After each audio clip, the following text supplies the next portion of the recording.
Wasizotya mukwano gwange yonna gy'osinzidde ndi musanyufu nnyo okuwulizaako olunaku lwaleero amakya amalungi aneebaza Mukama ku lulwo wamu ate era n'egyowangalira yonna nzikiriza nga Mukama akomye bulungi nnyo. Nkwaniriza nate ku podcast yaffe eno Just Gospel Media Uganda njala okujjukiza nti ennaku z'omwezi leero ziri 27 okusinziira ku ssimu yange essaawa yange ziri ennaku z'omwezi 27 essaawa sinza zigamba kubanga wonalabira vidiyo eno obaolyawo budde bunaaba bukyuse naye ng'ennaku z'omwezi we tuliriizingidde podcast eno ng'ennaku z'omwezi ziri 27 omwezi ogw'ekkumi omwaka 2025 wasizotya zikiriza nti Mukama akumye bulungi era wasibye ota yonna gy'osinzidde. Now tukyali ku nsonga eno ya gospel music etabudde abantu. Lwaki tukireese kino? Okusinziira ku bigenda mu maaso omuweereza omu yayimirira ye n'akulagira ddala nti omuntu ali eri mu secular asobolera ddala okuyimba gospel. Kakati ogenda okwetegereza nti naffe bennyini abali mu kkanisa tuli confused. Once we are confused olwo ate bali abaleeri wabweru. That's why nti ogenda okusanga secular ekintu ekitalina Katonda. Kati abantu abali mu secular bakola albums zaabwe n'ateekamu akayimba kamu akoogera ku Katonda, bw'olumaliriza endala zonna zisigadde nga zaabwewemu kuwemula. Kakati naffe ne tugamba ayimbye gospel. Era nabuuza omuweereza omu yali nonno omusajja ali awo afukise serious gyendi n'angamba nti oyo gwoyogerako oyo Juliana ayimba gospel owakanira bwereere. Nemubuuza nti osobola omwaniriza ku kituuti kyammwe ku Sunday, oba osobola okwaniriza Bebe Kulu, oba osobola okwaniriza Kabako, oba osobola okwaniriza bani abalala bajje ku kituuti kyammwe ku Sunday baweereze, osobola okikola? Nti nedda. Kakati oba tosobola kikola then lwaki opoproposing ekintu ekyotategeerako?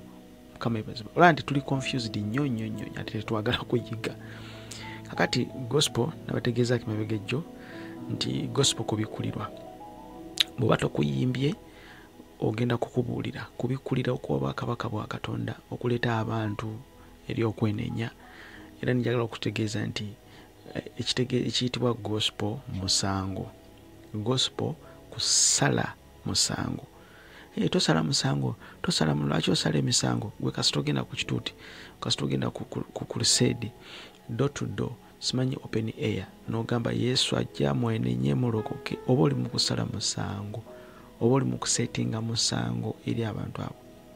Yokaana yekyava yogera eri Matayo essula esukira ddala n'olunyirwa 13 endowooza nti mmwe abaana b'emisota ani abalabula ku busungu obugenda okujja? Matayo essula esukira ddala n'olunyirirwa kumeka? Matayo 3 n'olunyirwa olusooka.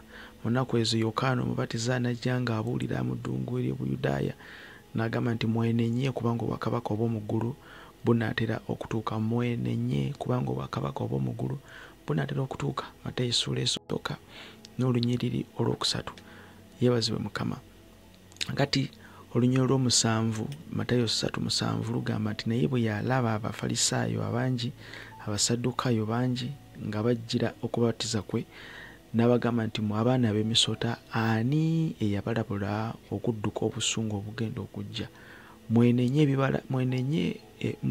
mubale ebibala ebisaanidde obusungu obugenda okujja. So enjiri musango guwedde emirimu. Leero njiri enkya musango mu ababyogera.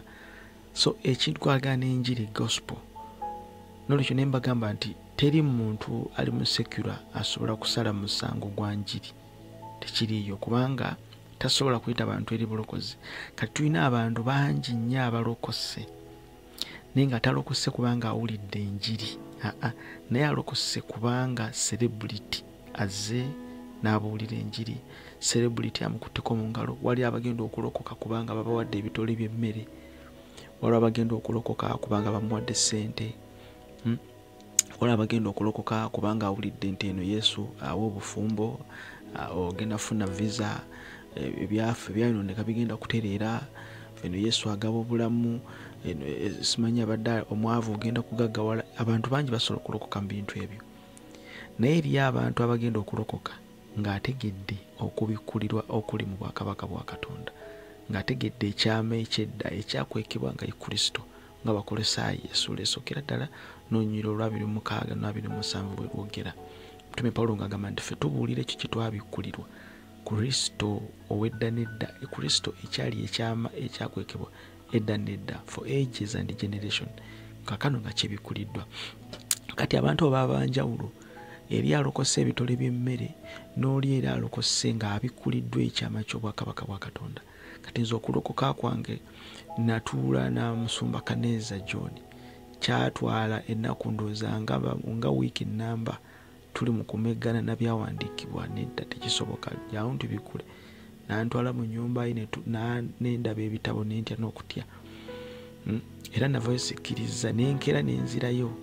Kati eri abantu abali mu kategori eyo abalokose nga babikkuliddwa nga bamaze kutegeera mazima, n'eri ate abalokose ng'alokose ebitole bya mmere, abo tubalina bangi balokokedde ku intaneti. Omukululo gw'abantu bangi kubanga Musumba gundi yayogera bulungi, abo bangi nnyo tobala muwendo. In fact betusinze n'okujjuza amakanisa.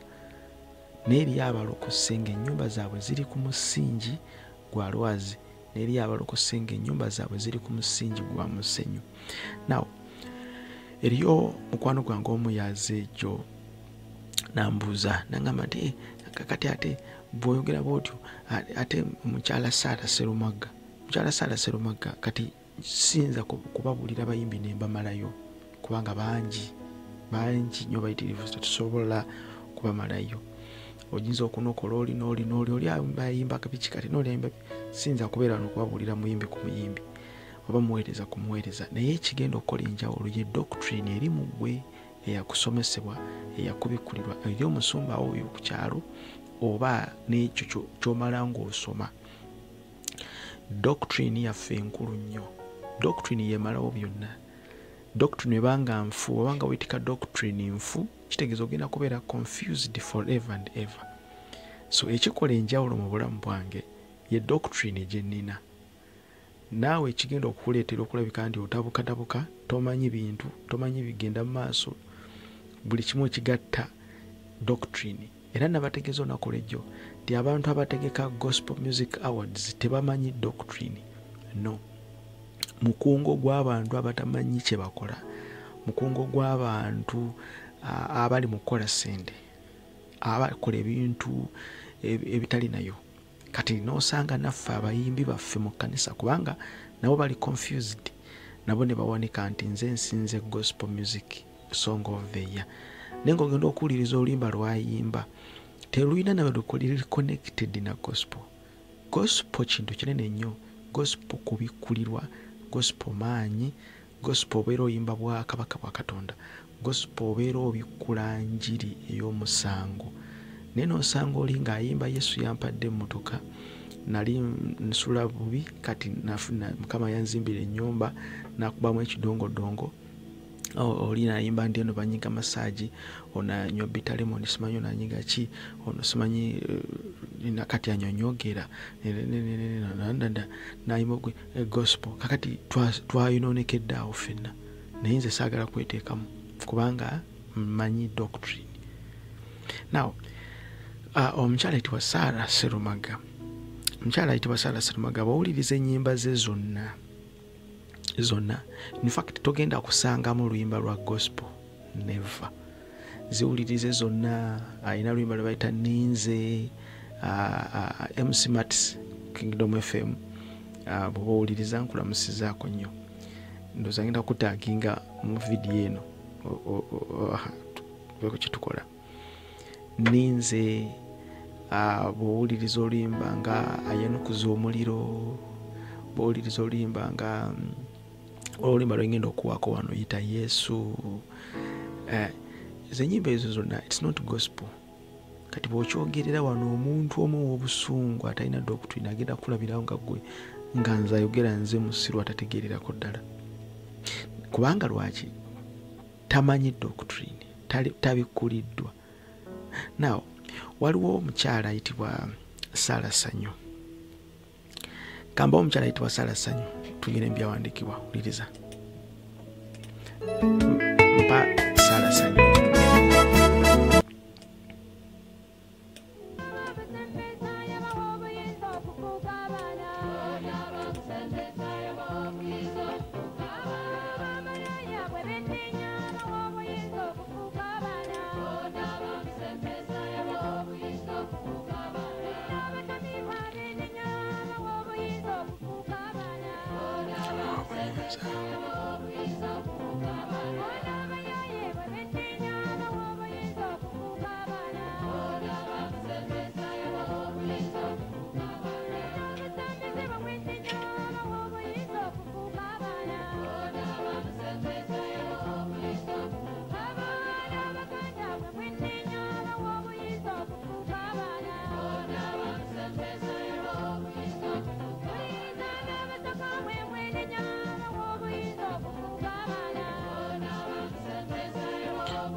Obuyinza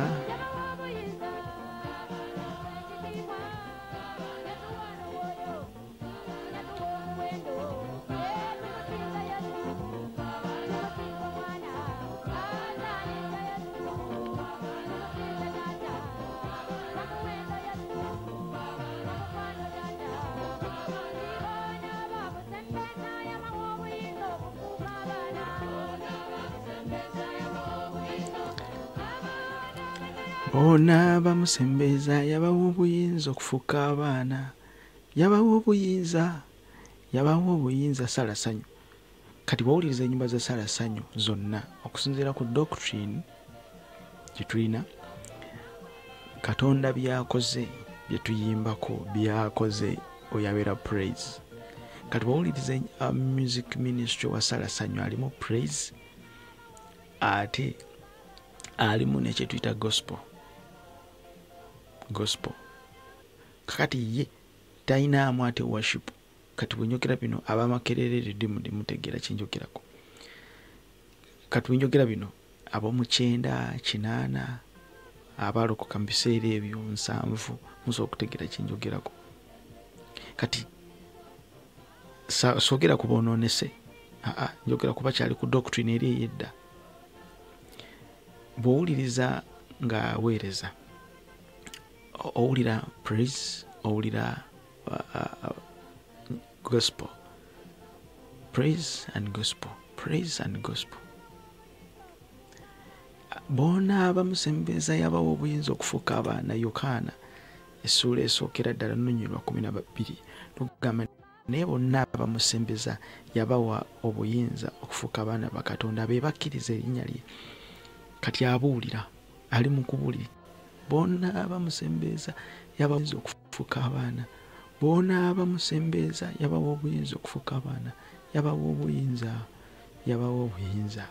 yatuwa obuyinza, yabawa obuyinza. Kati eyo gye bayita enjiri. Batono nnyo nabagambye nti generation gye tulimu batono nnyo abakyalina message efaanaganako bwetyo. Ayayitibwa Sarah Sanyu. Kakati bwe tumaliriza okuwuliriza Sarah Sanyu, wuliriza muwulirize.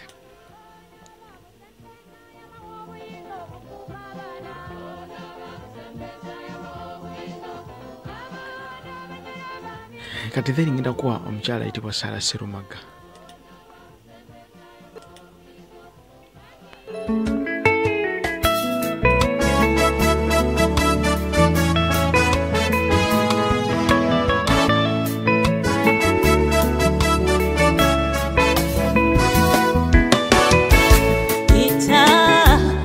Yesu wali wano okuyamba.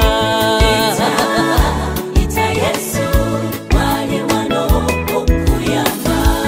Ita erinnya Yesu lira wali okutasa.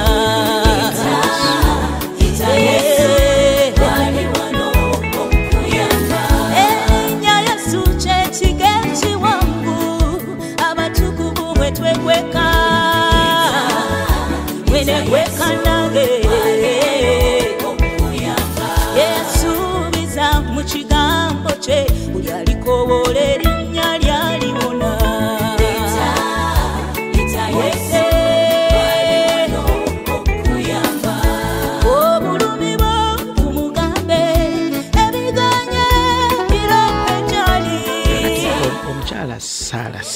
Sara Serumagga mwereza Mukama wali ku UCC. Bw'owuliriza ennyimba ze zonna zirina inspiration mwe ziva, zirina inspiration yazo mwe ziva. Ziriyangeza Judith Babirye. Judith Babirye ennyimba z'ayimba ezimu ezisinga bw'oziwuliriza ayimbako mu byayitamu personality ye.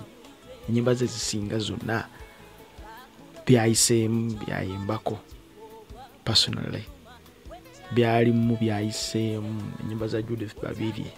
Kati kyekimu n'omuweereza Mukama ayitibwa Sara Serumagga, musaamu ekitiibwa nanoetingi enjuwa nnyo respect.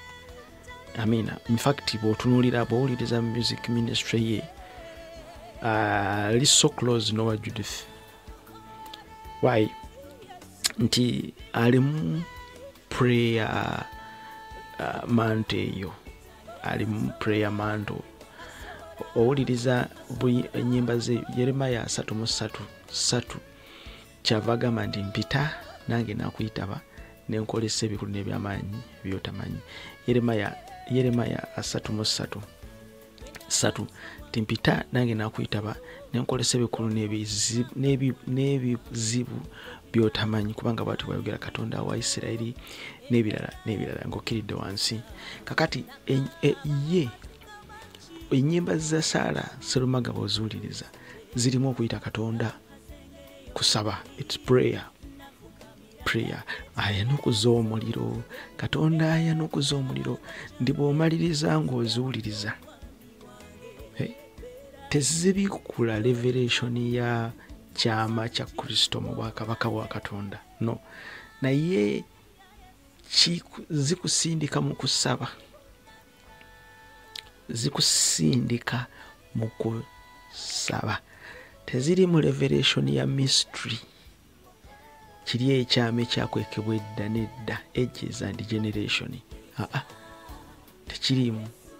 Naye ekyo kirala tayakiweebwa. Tayakiweebwa. Kakati ate yakiweebwa akirina Beti Namaganda. Babuloni, kibuga Babuloni kiguddemu ekifulume. Kati olina okubikkulira okutegeera Babuloni yali ategeeza ki. Mu kifulume abayaaye bonna bajjula omwo, kiguddemu ekifulume. Yayogera kiri asetinga musango. Ye ali wali eri alesetinga musango mudduka obusungu bwa Mukama bujja. Oyo yayitibwa Beti Namaganda. Nali ntambula mu kkubo nensinkana omusajja ali mu kubikula bwakabaka bwa Katonda. Eri abatabumanyi babutegeere bajje. Kakati omuntu agenda okulokoka nga ategedde nti ali mu Babuloni n'adduka obusungu obugenda okujja nga Yokaana bwe yakola, Matayo bwe yatusomesa Matayo eyo. Ani yabalabula ku busungu bugenda okujja? Kati yo n'adduka obusungu, oyo yaba wanjawulo. Oyo omuntu alokokedde bw'ati, alokose bw'ati aba muzibu. Ennyumba ye banzito ebeere ku lwazi, kubanga alokose abikuliddwa.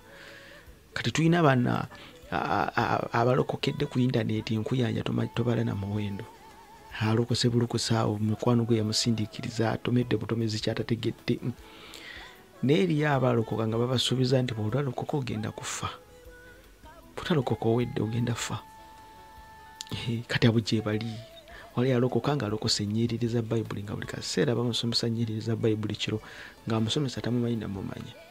Now, mukyala Sara Serumagga nga tumaliriza, ennyimba ze zonna zigwa mu kye tuyita prayer.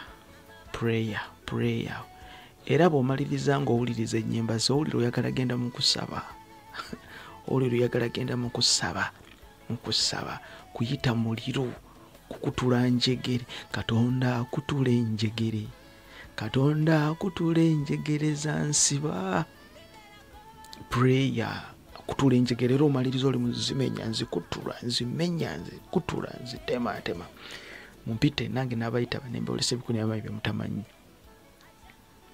Akati eriyo ate ennyimba za Sara, okugeza oluyimba nga mwoyo wa Mukama nkwata omukono ntabula. Kati eriyo abayimba oluyimba olwo ne baluteeka ate mu worship, bo nga balowooza nti kati oyo worship kubanga lulimu omwoyo yaluyimba agonze yenna emotional. Kati bo balowooza nti bwobeera emotional kati oyo ye worship. It's still prayer. Mwoyo wa Mukama kwata omukono ntabula. Mwoyo wa Mukama nkwata omukono, ali mu kusaba prayer. Kyekimu n'omukyala ayitibwa Mami Favour Senfuma. Mami Favour Senfuma the intercessor. Ayimba kye tuyita intercessory songs, intercessory music. Agenda mu kwegayirira, not worship. Era ntera balabaawo ku UCC nga bayigira sima bagenda mu deep worship, ono omuvubuka ali awo atera okulondoza yakulembera music awo. Tugenda mu worship no balengera ebiseera nga bali mu worship. Kati worship kirala, ututandika worship kirala nnyo altar ndala. Kati bwe tuba tuyimba altars, to proclaiming altars. Eri aba proclaiming prayer altars, eri aba proclaiming worship altars, eri aba proclaiming gospel altars, eri aba proclaiming intercessory altars and prophetic altars. Eri abayimba ennyimba nga ziri prophetic, kye ziri nazo webali nabo. Kakati ebigenda okutuyamba byonna doctrine. Kasita doctrine etulema, tugenda kumaliriza tukuta ab'ensi bali mu kuyimba mu kanisa. Tugenda maliriza naffe tute mu b'ensi bonnaffe tuyimbe nabo, kubanga nabo balinayo obuyimba ne tulooza nabo balinga nga ffe. Very dangerous nnyo. Mbaagala nnyo nze Nicholas, lwaki temunzikiriza ne nkoma olunaku olulala. Abankumire Mukama. Salute you all. Amen.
When